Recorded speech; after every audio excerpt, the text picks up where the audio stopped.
अस्सलामुअलैकुम। Programme night addition में हम आपको खुशामदीद कहते हैं।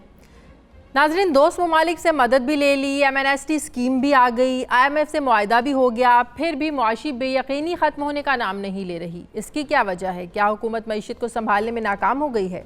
इस पर प्रोग्राम के पहले हिस्से में बात होगी। प्रोग्राम के दूसरे हिस्से में जिक्र होगा कि नून लीग ने भी हुकूमत मुखालिफ तहरीक की मनसूबाबंदी शुरू कर दी है। शहबाज शरीफ लंदन में है, नवाज शरीफ जेल में है। क़यादत की अदम मौजूदगी की सूरत में नून लीग की हुकूमत मुखालिफ तहरीक आखिर ये कामयाब होगी भी या नहीं?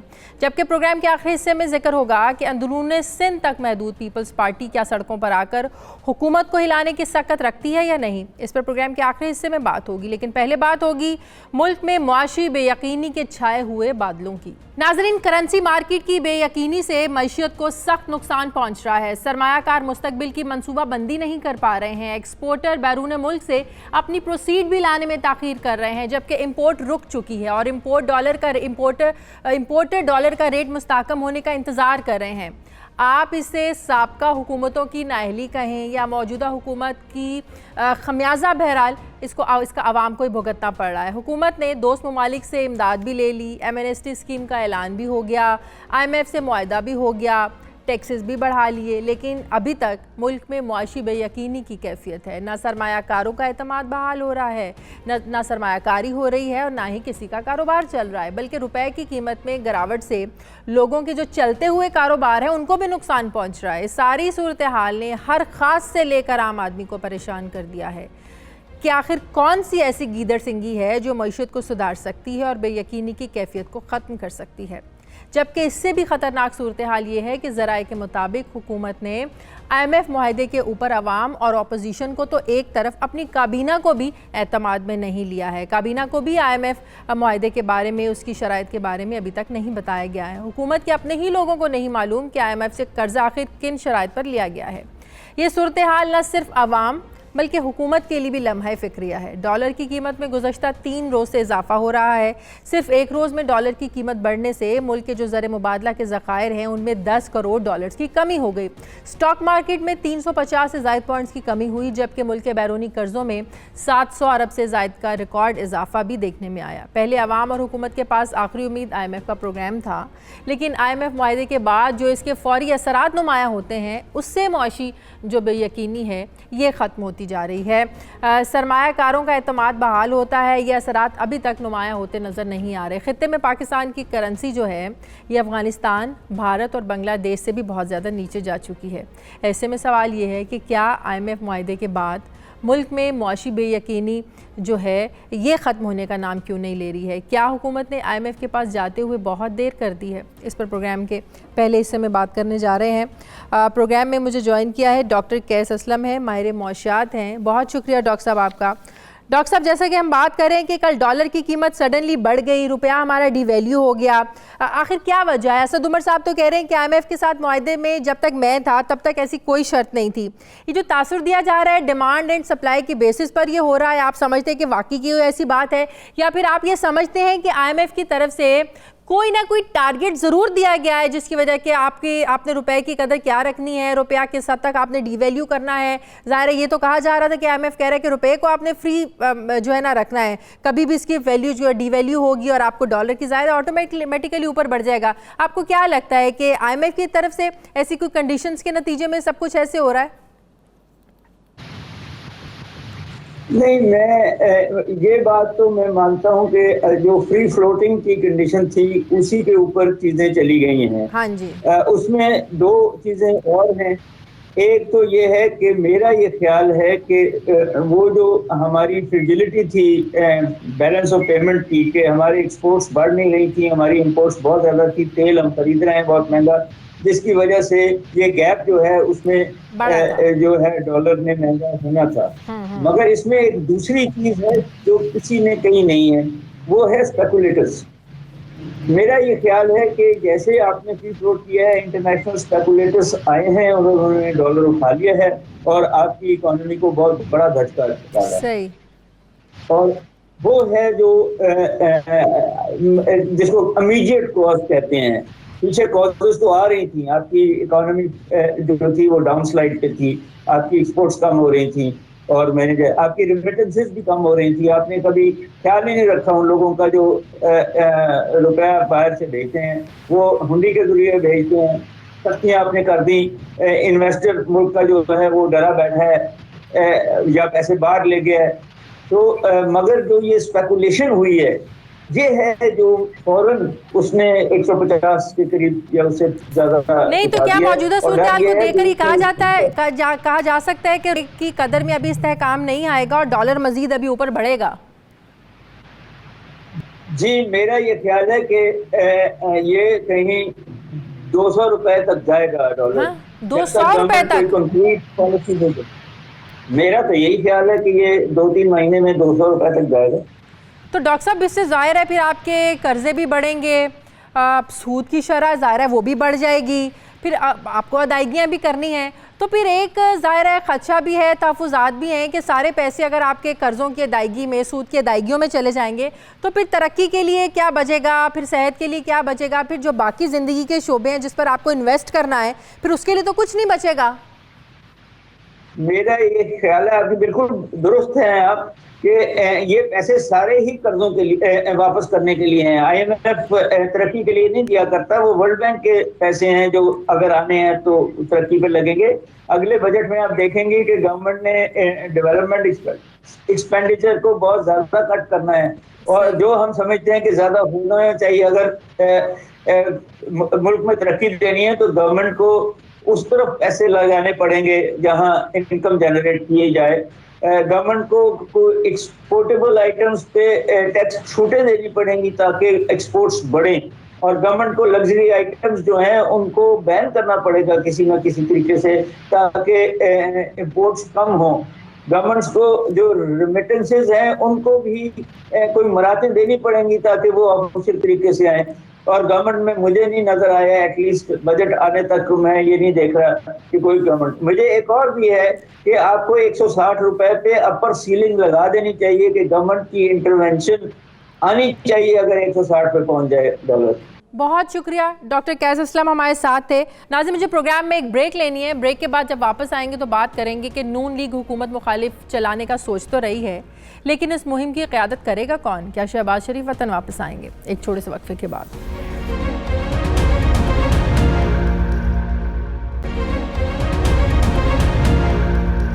नाजरीन, कल नून लीग के रहनुमाओं की कोट लखपत जेल में साबिक वज़ीर आज़म मियां नवाज शरीफ से मुलाकात हुई। ज़राए के मुताबिक मियां नवाज शरीफ ने पार्टी रहनुमाओं को ईद के बाद हुकूमत मुखालिफ मुहिम चलाने का इंदिया दे दिया है। ज़राए तो ये भी दावा कर रहे हैं कि साबिक वज़ीर आज़म काफ़ी जारहाना नज़र आए, जारहाना मूड में नज़र आए। उनका पार्टी रहनुमाओं से मुलाकात में ये कहना था कि अवाम को जुल्म से निजात दिलाने और मुल्क बचाने के लिए बाहर निकलना होगा। इसके अलावा नवाज शरीफ ने पार्टी रहनुमाओं को अपने बयानिए पर सख्ती से अमल दरामद करने की हिदायत भी जारी की है, और ये भी कहा है कि पार्टी अहदेदार मेरे बयानियों को लेकर अब बाहर निकलें। सवाल यह है कि मौजूदा सूरत हाल में जब नून लीग की क़यादत केसेस में फंसी हुई है, हमजा शहबाज को छोड़कर शहबाज फैमिली मुल्क से बाहर है, मरीम नवाज़ ज़मानत पर हैं, नवाज शरीफ साहब खुद जेल में हैं, शरीफ ख़ानदान की अदम मौजूदगी की सूरत में फिर पार्टी के कारकुनान को आखिर मुतहरिक कौन करेगा? क्या हुकूमत मुखालिफ मुहिम चलाने के लिए शहबाज शरीफ वतन वापस आएंगे? जबकि अगर शहबाज शरीफ साहब वतन वापस आ भी जाते हैं तो अवामी तहरीक चलाने का रिकॉर्ड कुछ उनका ज़्यादा अच्छा नहीं है। गुज़श्ता साल नवाज शरीफ और मरीम नवाज़ की वापसी पर हमने देखा कि वो एयरपोर्ट तक तो पहुँच नहीं पाए थे। तो फिर ऐसे में जो क़यादत की फुकदान इनका शिकार नून लीग है, इनकी हुकूमत मुखालिफ जो तहरीक है जिसके इंदिया दिए जा रहे हैं, पीपल्स पार्टी भी इसका इंदिया दे रही है कि ईद के बाद भरपूर किस्म की हम तहरीक चलाएंगे, इसका फिर क्या हाल होगा? और फिर जो गैलप सर्वे सामने आया है जिसके मुताबिक वज़ीर आला उस्मान बुज़दार पर 58% अवाम ने एतमाद का इजहार किया है। क्या ये एतमाद वज़ीर आज़म इमरान खान की बार बार तारीफ़ का नतीजा है या वाकई कारकर्दगी की बुनियाद पर है? इस पर बात करने के लिए और ख़ासकर इकॉनमी की सूरत हाल में भी कुछ तज्जिया लेंगे। मेरे साथ इस वक्त मौजूद हैं सीनियर तज्जियाकार फ़हाद हुसैन। बहुत शुक्रिया फ़हाद आपका। अपोजिशन की तहरीक पर तो मैं बाद में आपसे बात करूंगी, लेकिन कुछ जो इकॉनमी की सूरत हाल चल रही है आप इस पर अक्सर लिखते भी रहते हैं। सबसे पहले तो मैं ये पूछना चाहूँगी आपसे फ़हाद, आप क्या इससे एग्री करेंगे इस बात से कि इकॉनमी जितना हॉट टॉपिक और जितनी डिस्कशन ये तहरीक इंसाफ के दौर में हो रही है, भले उन पर तनकीद हो रही है, इससे पहले कभी नहीं हुआ। इकॉनमी को लेकर अवाम परेशान रही है, लेकिन इस कदर जितनी तनकीद इस दौर में हो रही है, शायद इसकी ये वजह है कि तहरीक इंसाफ ने इनको उम्मीदें बहुत ज़्यादा दिला दी थी। आज अगर आप किसी भी हुकूमती नुमाइंदे से फ़ात बात करें तो वो कहते हैं कि IMF जो है वो खुद थोड़ी चल कर आता है, हमारी जो मुआशी बिगड़ी हुई सूरत हाल है इसको ठीक करने के लिए हम खुद बुलाते हैं IMF को। तो आपको लगता है कि जो जवाब हुकूमत देने की कोशिश कर रही है आम बंदा तो नहीं समझ रहा, लेकिन आप जैसे पढ़े लिखे लोग इस चीज़ को समझते हैं कि हुकूमत वाकई मजबूर है? नहीं, मेरा ख्याल है शाजिया हुकूमत मजबूर नहीं है, हुकूमत नाअहल है, इनकॉम्पिटेंट है।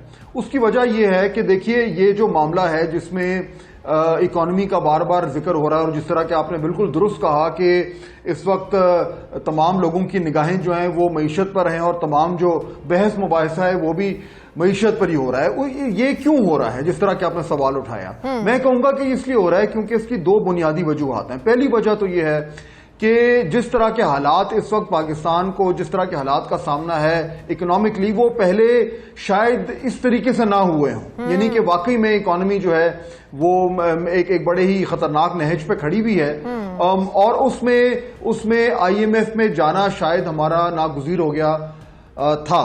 अब मसला ये हुआ है कि ये फैसला अगर 8 से 6-8 महीने पहले हो जाता तो शायद हालात कुछ बेहतर होते, इस पर बहस हो सकती है। लेकिन वो जो आपका ओरिजिनल सवाल था कि इस वक्त इकोनॉमी पे लोग इतने बात क्यों कर रहे हैं, उसकी पहली वजह तो ये है कि इकोनॉमी वाकई में बहुत खराब है और वो इस तरीके से खराब है कि वो एक आम पाकिस्तानी की जेब पर उसका इम्पैक्ट आ रहा है। पहली बात तो ये।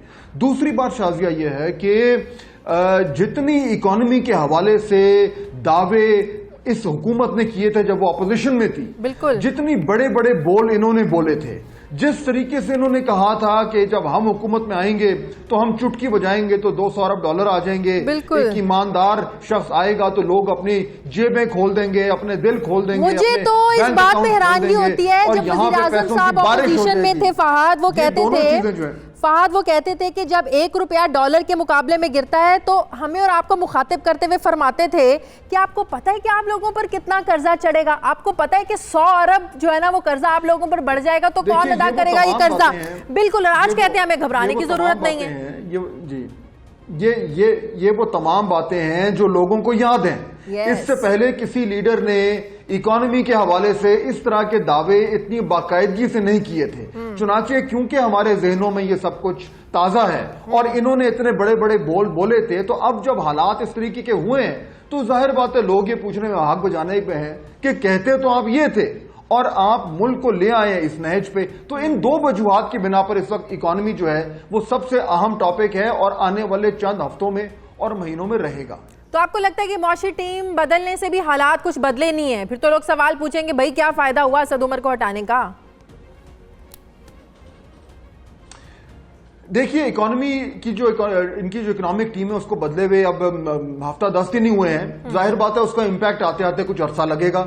एंड मुमकिन है कि इस तरह के फैसले कर पाएं जिसकी बुनियाद पर शायद एक उम्मीद की किरण नजर आए, शायद हमें यह एहसास हो कि नहीं जो हालात हैं वो अब गिरफ्त में आ रहे हैं। लेकिन देखिए इकोनॉमिक हवाले से जब भी कोई फैसले होते हैं उसका थोड़ा सा डिलेड इम्पैक्ट आता है और डेटा हमें बताना शुरू कर देता है। अब देखना यह है कि ये हमें कह रहे हैं कि देखें कड़वी गोली लेना हमारे लिए जरूरी है। शाजिया इनका ये कहना यह है कि हमारी मजबूरी है, हालात ऐसे बन गए हैं, अगर हमने ये कड़वी गोली आज न खाई तो आने वाले दिनों में हम पाकिस्तान के जो बुनियादी मसाइल हैं उनको हल नहीं कर पाएंगे। चलें एक सेकंड के लिए हम मान लेते हैं कि जनाब पाकिस्तान की अवाम कड़वी गोली खाने को तैयार है, लेकिन उसके बाद जो अगला सवाल बनता है, अगला सवाल यह बनता है कि ठीक है हमने कड़वी गोली खा ली, अब आप बताएं कि उस गोली खाने के बाद अगले साल में 2 साल में आप यानी कि हुकूमत क्या इकदाम उठाएगी जिसकी बुनियाद पे ये जो हमारी बीमारी है जिसके लिए हमने कड़वी गोली खाई है वो बीमारी ठीक हो जाएगी। आप बताइए आपके पास क्या प्लान है? बिल्कुल। जब तक वो प्लान अगर वो इंशाल्लाह माशाल्लाह रहा तो वो तो हम पहले भी सुनते आ रहे हैं। अगर आप पीटीआई को सुने, आप उनसे पूछें कि जनाब इकोनॉमी का ये हाल हो गया है, आप जरा मेहरबानी फरमाकर ये बताइए कि आप किस तरीके से ठीक करेंगे, तो शाजिया क्या जवाब मिलता है? वो चोर हैं, वो डाकू हैं। वो चोर हैं, डाकू हैं, उनका किया हुआ भुगत रहे हैं, उनका किया हुआ गन साफ कर रहे हैं। आप क्या करेंगे? बिल्कुल सही। फाद आइंदा का बजट कैसे देख रहे हैं आप? देखें बजट देखें, बजट तो अब आईएमएफ, क्योंकि आईएमएफ के प्रोग्राम में आप चले गए तो उसमें जो बुनियादी जो अहदाफ हैं वो तो आईएमएफ ने सेट कर दिए हैं। आपने आईएमएफ ने आपको बता दिया है कि आपने किन चीजों पे सब्सिडी खत्म करनी है, आपने किस तरह के टैक्सेस लगाने हैं, आपने कहां कहां पे कीमतें बढ़ानी है। तो अब जो बजट आएगा उसमें इस हुकूमत के पास को बहुत ज्यादा स्पेस नहीं होगी कि वो अपनी अकल इस्तेमाल करे। उसको उन तमाम तर जो डॉक्यूमेंट जिस पे दस्तखत किए उसके मुताबिक चलना पड़ेगा। यानी कि एक कमर तोड़ किस्म का बजट आने वाला है जिसमें बिजली की, गैस की कीमतें बढ़नी है, जिसमें पेट्रोल महंगा होना है, जिसमें जो है एक तूफान आना है टैक्सेस का। तो आने वाले दिनों में अवाम की चीखें निकलने वाली हैं। वो जो कहा जाता था घबराना नहीं, वक्त आ गया है घबराने का। अच्छा ठीक है, इस घबराहट में ऑपोजिशन के साथ आवाम सड़कों पर फिर निकलेगी क्या? यही मौका है, आवाम इस नहज पर पहुंच चुकी है। देखिए, ऑपोजिशन के अपने मसाइल हैं। पीपल्स पार्टी का आप मेरे से बेहतर जानती हैं कि उनकी अपनी कोर्ट कचहरी चल रही है, उनके अपने कानूनी मसाइल हैं, वो उसमें जकड़े हुए हैं। पीएमएलएन के जो कायद हैं वो जेल में हैं, उनके अपने और मसाइल हैं। तो वैसे तो मैं ये नहीं समझूंगा कि ऑपोजिशन जो है उसने अभी तक कोई इस तरह के मार्का मारा है या इस तरह का कोई कारनामा अंजाम दिया कि हम कहें कि बड़ी फाल ऑपोजिशन है। लेकिन हालात ऐसे बनते जा रहे हैं कि अगर ईद के बाद अगर ऑपोजिशन ने, यानी कि पीएमएलएन और पीपल्स पार्टी दोनों ने बशमूल दीगर जमातों के, अगर ये फैसला किया कि हमने कुछ शोर शराबा करना है तो उस हवाले से मेरे ख्याल है लोग निकलेंगे, क्योंकि जो फ्रस्ट्रेशन लोगों में आ रही है वो कोई ढकी छुपी बात तो है नहीं। तो अगर कल को यहां पे सड़कों पे कुछ शोर शराबा होता है तो उसमें कुछ कम रोल ऑपोजिशन का होगा, ज्यादा रोल इस गवर्नमेंट का खुद होगा जो अपने तहरीक चलाने का कोई ना कोई फाद मकसद होता है ना। या तो आप हुकूमत को बाहर गिराने के लिए निकलते हैं या डराने धमकाने के लिए निकलते हैं, ऑपोजिशन प्रेशर डेवलप करने के लिए आप निकलते हैं। आपको क्या लगता है ऑपोजिशन का क्या मकसद है, डराना धमकाना, या वाकई इस मकसद को बाहर निकलेंगे कि हम चाहेंगे ये हुकूमत गिर जाए, ये इस काबिल ही नहीं है कि ये लोग हम पर हुकूमत कर सकें? देखिए, मुझे नहीं लगता कि अभी वो स्टेज आया है कि ये हुकूमत को गिरा सकते हैं। हुकूमत को गिराने के लिए अगर पाकिस्तान की तारीख पर आप नजर डालें तो मुख्तलिफ फैक्टर्स की जरूरत होती है, और उसमें एक फैक्टर ये भी होता है कि आपके पास मुख्तलिफ स्टेक होल्डर्स की सपोर्ट होनी चाहिए। मुझे नहीं लगता कि इस वक्त पीटीआई जो है वो उस सपोर्ट से जो है वो फारिग हो चुकी है। पीटीआई की कारकर्दगी जो है वो बहुत परेशान कुन है हर हवाले से। लेकिन इस वक्त हुकूमत, ऑपोजिशन के पास उस तरह की कुव्वत नहीं है, उस तरह की स्ट्रीट पावर नहीं है, और उस तरह के वो फैक्टर्स नहीं है जिसकी बुनियाद पे वो हुकूमत को गिरा सके। मेरा ख्याल है ऑपोजिशन ये खुद भी जानती है। तो मकसद इस एहतजाज का क्या होगा, मेरे ख्याल में बड़ा सिंपल है। वो ये चाहेंगे कि हुकूमत तुम खत्म ना करें, लेकिन हुकूमत की क्रेडिबिलिटी और हुकूमत की साख जो है उसको जरूर खत्म कर दें, उसको मजीद जो है वो डैमेज करें, उसको कमजोर करें, और इस बात का इंतजार करें कि वो एक पहलवान की तरह अपने वजन के तहत खुद ही धड़ाम से नीचे गिर जाए। फाद, आपको लगता है कि हुकूमत तजुर्बाकारी की वजह से मार खा रही है?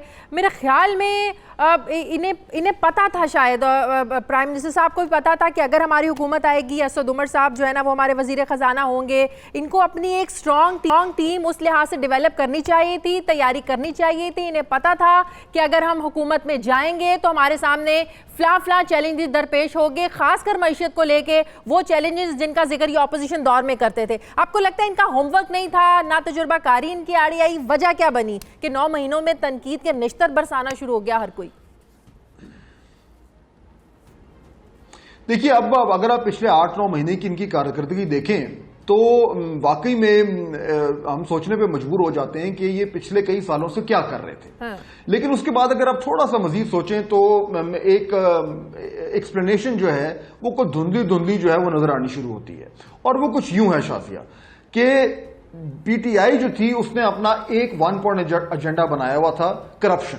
और उनका ये मानना था, उनका ये कहना था कि अगर मुल्क में ये तमाम लोग जो हैं जो मेन जमाते हैं, अगर हम पावर में आ जाएं तो हम इनके पेट फाड़ कर इनमें से पैसे निकाल लेंगे और मुल्क के तमाम मसाइल हल हो जाएंगे। ये एक बड़ा सिंपलिस्टिक सा एक नैरेटिव था, एक बयानिया था, लेकिन जितना सिंपलिस्टिक था उतना इफेक्टिव भी था, क्योंकि जब चीज आसान होती है तो अवाम उसको समझती भी है। और क्योंकि ये साल से उसको रिपीट करते रहे तो लोगों ने कहा बात तो बिल्कुल दुरुस्त है, और उस हवाले से पीटीआई की जो क्रेडिबिलिटी है, पीटीआई की जो रीच और इन्फ्लुएंस है वो बढ़ना शुरू हो गया। लेकिन इसमें एक मसला हुआ शाफी, मसला ये हुआ कि इस बयानिए को आहिस्ता आहिस्ता पीटीआई वाले खुद भी अपने अंदर इंटरनलाइज करना शुरू हो गए। वो जेन्युइनली ये समझना शुरू हो गए असल में कि हम वाकई में हमें सिर्फ चोरों डाकुओं को पकड़ में जेल में डालना है, मसले हल हो जाएंगे। यानी उनको ये सोचने की जरूरत पेश नहीं आई कि मसाइल ऐसे हल नहीं होते। बिल्कुल, मसाइल के लिए बढ़ के नहीं, पॉलिसी की जरूरत होती है। बिल्कुल। तो ये जो इन्होंने गलती हुई कि ये समझ नहीं पाए, इन्होंने मिस कैलकुलेट किया। वो समझ पाए कि सिर्फ हमारे आने से मामला हल हो जाएंगे। खान साहब आएंगे और लोग कहेंगे वाह वाह वाह क्या बात हो गई, ये लें पैसे, मसले हल। यहां आके इनको अब जो है वो रोटी दाल का भाव समझ आ रही है। इनका होमवर्क से ज्यादा इंपॉर्टेंट ये था कि इनकी समझ नहीं। बहुत बहुत शुक्रिया फहद हुसैन आपका। आपने हमें वक्त दिन प्रोग्राम में मुझे एक ब्रेक लेनी है। ब्रेक के बाद जब वापस आएंगे तो बात करेंगे कि वो पाकिस्तान पीपल्स पार्टी जिसका वजूद हमें सिर्फ अंदरूने सिंध में मिलता है, अब क्या वो सड़कों पर आकर हुकूमत हिलाने की सकत रखती है? क्या भरपूर तहरीक चलाने की हिम्मत रखती है पाकिस्तान पीपल्स पार्टी? इस पर बात करेंगे एक छोटे से वक्फे के बाद।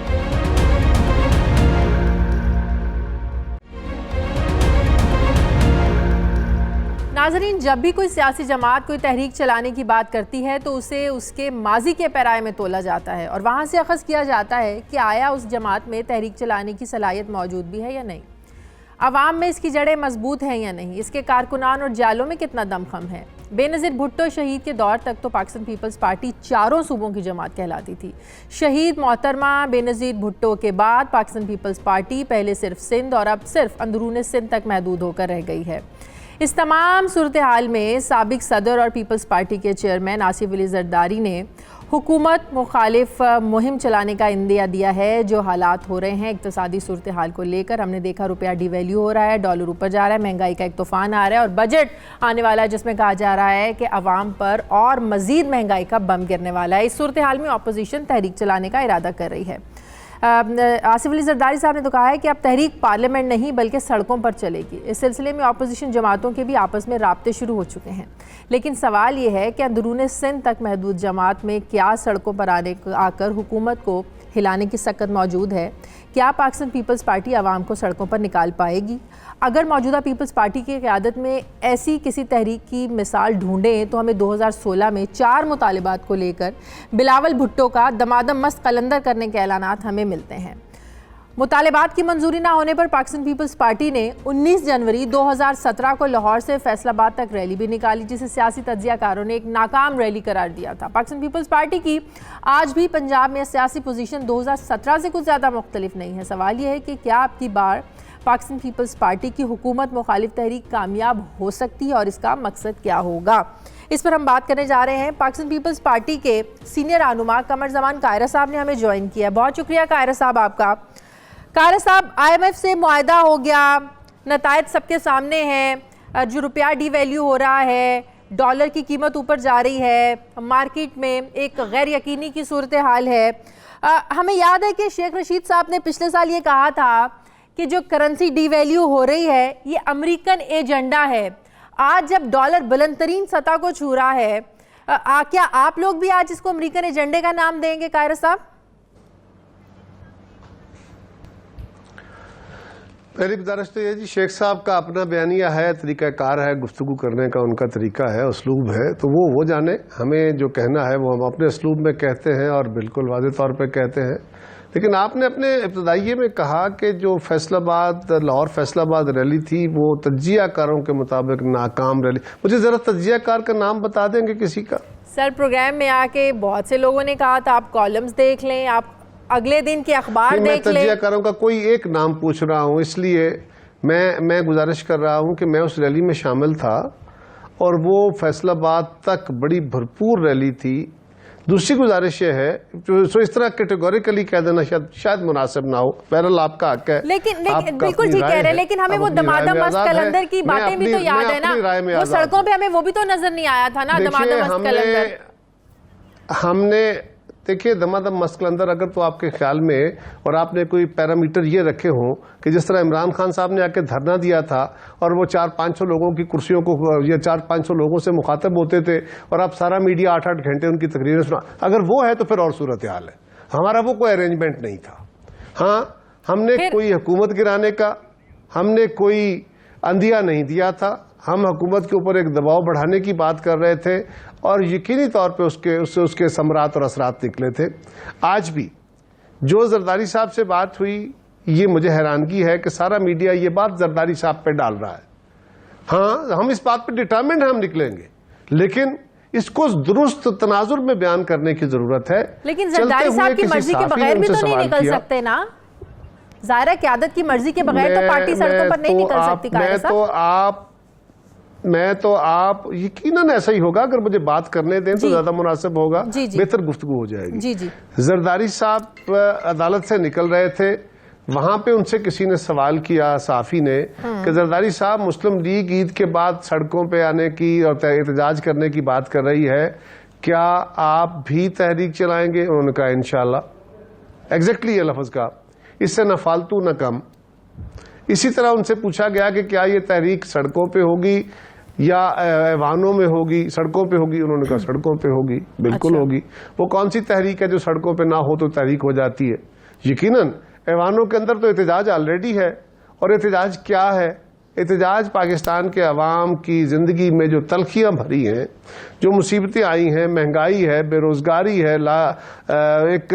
एक अदम इत्मीनान की कैफियत है, फ्रस्ट्रेशन है, और जो 1 करोड़ नौकरियां थी वो गुम हो गई, 50 लाख घर गुम हो गए, इस मुल्क की बिजली सस्ती गुम हो गई, तेल सस्ता गुम हो गया, इस मुल्क की जो कर्जे बाहर से लेने थे हमने नहीं लेने थे वो खत्म हुआ, हमने सारे यू टर्न ले लिए। और इस पे अब आए दिन, और हुकूमत की अपनी जो मुआशी टीम थी, और मुआशी टीम भी बड़ी टीम होती है, मुआशी टीम के फेलियर का ऐलान असद उमर साहब और उनके बाकी साथियों के ओहदों से अलग करने की सूरत में आ गया। अच्छा। अब जो हुकूमत की दूसरी टीम आई है, जो दूसरी टीम हुकूमत ने लॉन्च की है, उसकी सूरत में क्या हुआ कि परसों एक मीटिंग होती है जिसको प्राइम मिनिस्टर चेयर करते हैं, गवर्नर स्टेट बैंक हैं, एडवाइजर फाइनेंस हैं, FBR के चेयरमैन हैं, IB के सरबराह हैं, FIA के सरबराह हैं और फॉरेक्स डीलर्स हैं।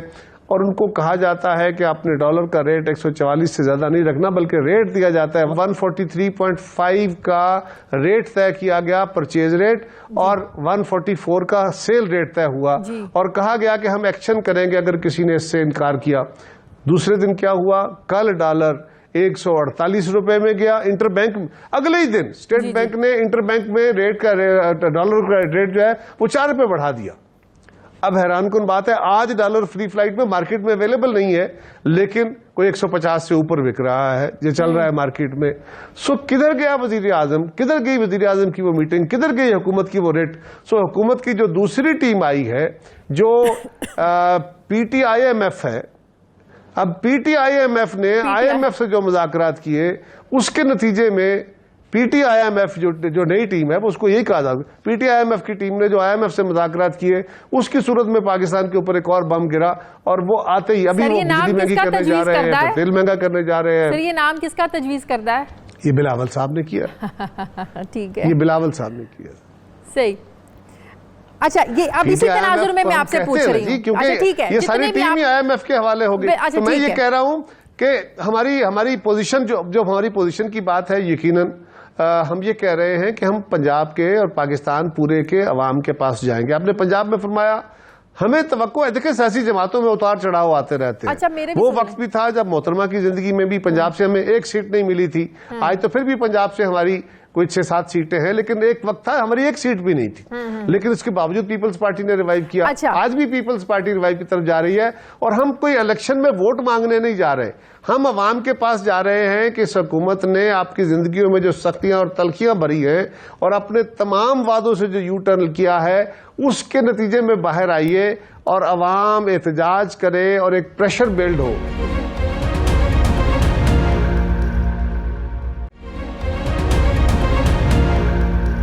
अवाम को बाहर निकाल के क्या करेंगे आप लोग? जो भी हो रहा है, अगर IMF के कहने पे हो रहा है, बकौल ऑपोजिशन के भी, तो फिर कैसे वापस होगा? देखिए, हम अवाम को बाहर नहीं निकालना चाहते।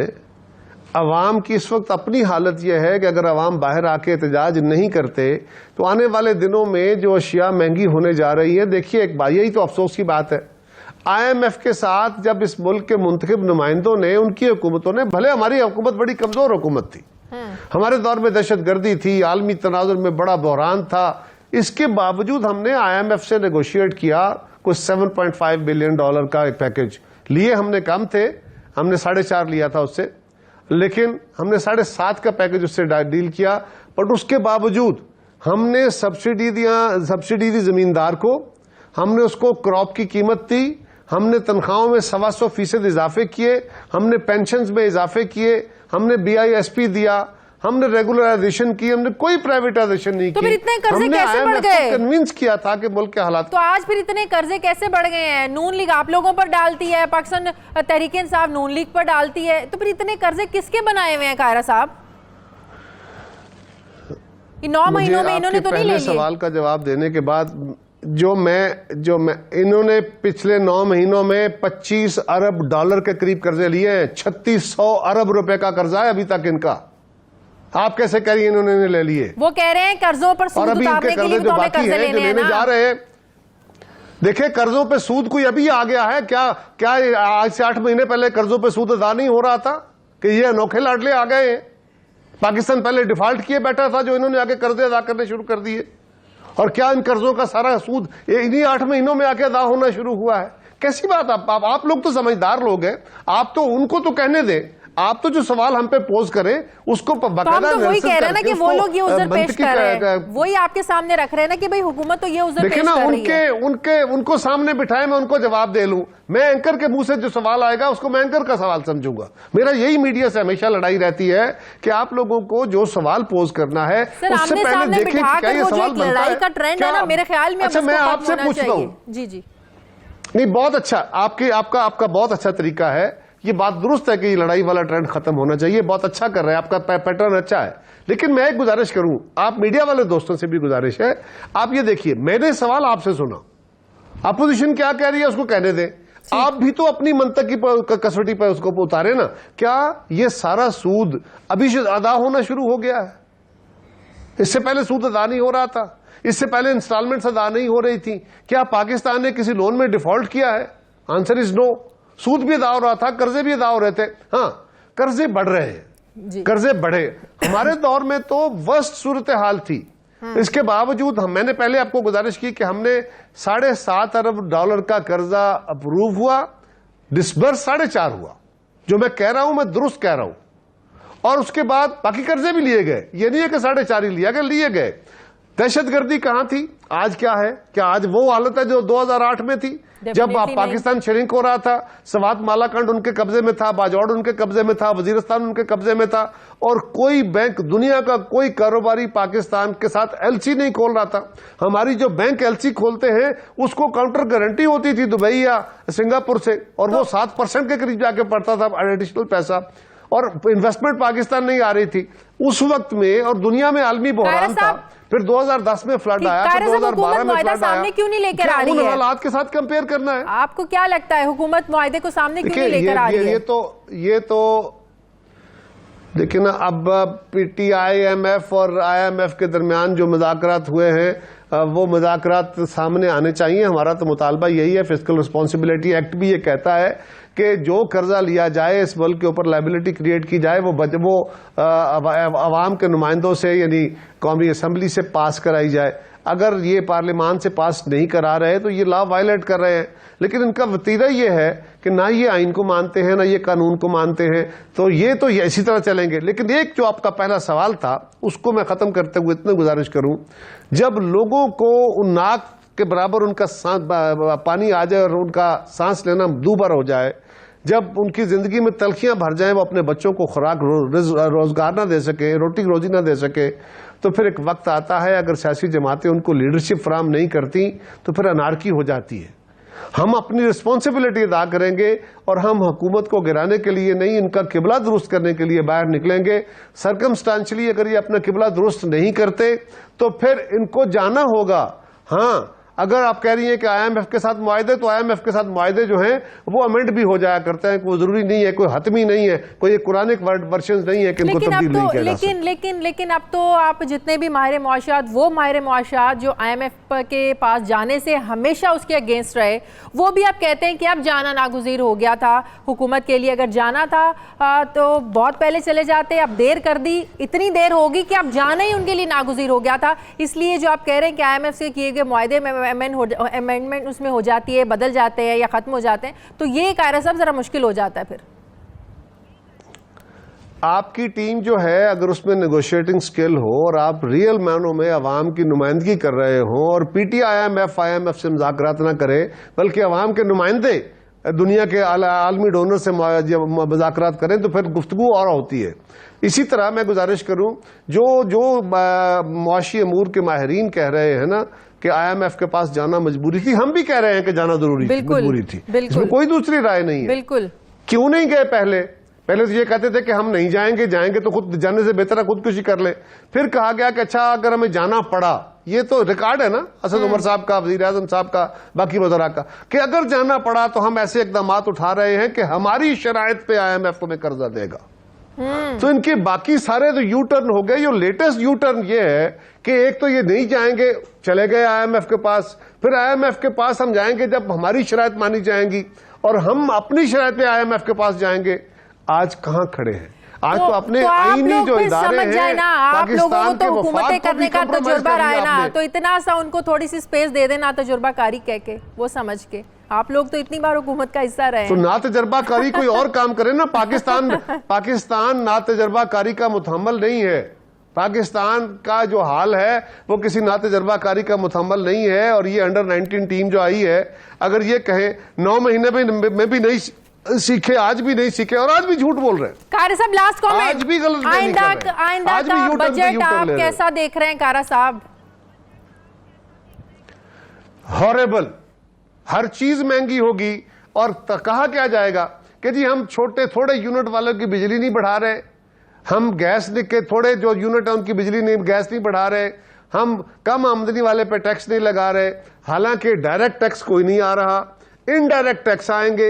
इनडायरेक्ट टैक्स अल्टीमेटली कंज्यूमर पे पास ऑन होते हैं, आम आदमी पे पास ऑन होते हैं।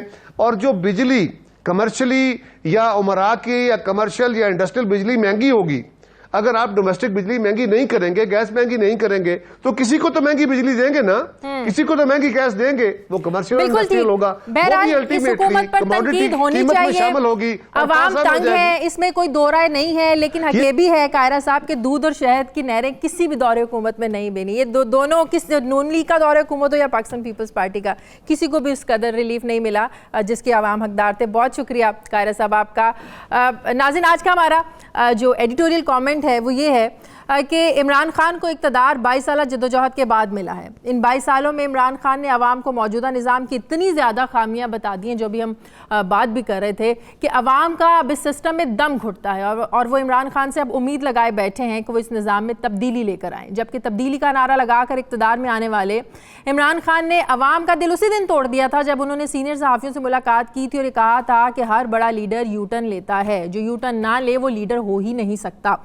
इमरान की इस फिलॉसफी और यू टर्न पॉलिसी ने आवाम के अंदर एक तशवीश की लहर दौड़ा दी कि कहीं इमरान खान अपने वादों और दावों से ही यू टर्न ना ले लें। लेकिन फिर ऐसा ही हुआ। इक़्तिदार में आने से पहले ये कहा गया कि IMF के पास नहीं जाएंगे, मैं IMF जाने से बेहतर है कि खुदकुशी कर लूँगा। लेकिन फिर इस पर यू टर्न लिया गया और IMF से मुआहदा करने में 9 माह लगा दिए गए और अब फाइनल हो चुका। और इसी तरह पेट्रोल, बिजली, गैस की कीमतों में इजाफे पर इमरान खान का मौक़िफ़ था कि अगर ये कीमतें बढ़ जाएँ तो समझ लो कि हुक्मरान करप्शन कर रहे हैं। लेकिन इक़्तिदार में आने के बाद बिजली की कीमतों में 28%, गैस की कीमतों में 150%, पेट्रोल की कीमतों में कई गुना इजाफा हुआ। तो अब क्या समझा जाए कि अब क्या हो रहा है? इमरान खान ने यह भी कहा था कि मुल्क से बाहर मौजूद रकम वापस लेकर आएंगे, जिनमें सबसे ज़्यादा जिक्र जो था वो स्विस अकाउंट्स का में पड़े जो 200 अरब डॉलर का जिक्र होता था उसका जिक्र किया करते थे। लेकिन ये भी ना हो सका। मनी लॉन्ड्रिंग रोकने के वादे को भी उस तरीके से पूरा नहीं किया गया, ये भी नहीं हो सका। और क्योंकि अगर ऐसा होता तो यकीनी बात है कि मुल्क की रेवेन्यू में इजाफा होता, जो कि रोज़ बरोज़ अब मौजूदा जो इक्तसादी सूरत हाल में है इसमें रेवेन्यू कम होता जा रहा है। अवाम को वज़ीर-ए-आज़म इमरान खान की हुकूमत से जितनी तवक्कुआत थीं उतनी ही हुकूमत की कारकर्दगी के बायस मायूसी नज़र आ रही है अवाम में। बढ़ती हुई महंगाई, बेरोज़गारी के रुझान ने अवाम का जीना दो भर कर दिया है। अपोजिशन जमातों की लीडरशिप की जानिब से मुल्क को दरपेश मसाइल जो हैं खुसूसन महंगाई, बेरोज़गारी और गुर्बत के खिलाफ एहतजाजी तहरीक के ऐलानात शुरू हो चुके हैं। लेकिन इमरान खान के लिए असल अपोजिशन जो है वो उनके अपने नारे हैं, दावे हैं और वादे हैं जो उन्होंने आवाम से किए हैं। इन्हीं से इमरान खान की हुकूमत को निपटना होगा। मुझे प्रोग्राम से इजाज़त दीजिए। प्रोग्राम के लिए फीडबैक ज़रूर दीजिएगा। अपना ख्याल रखिएगा। आपसे मेरी मुलाकात होगी कल। अल्लाह हाफ़िज़।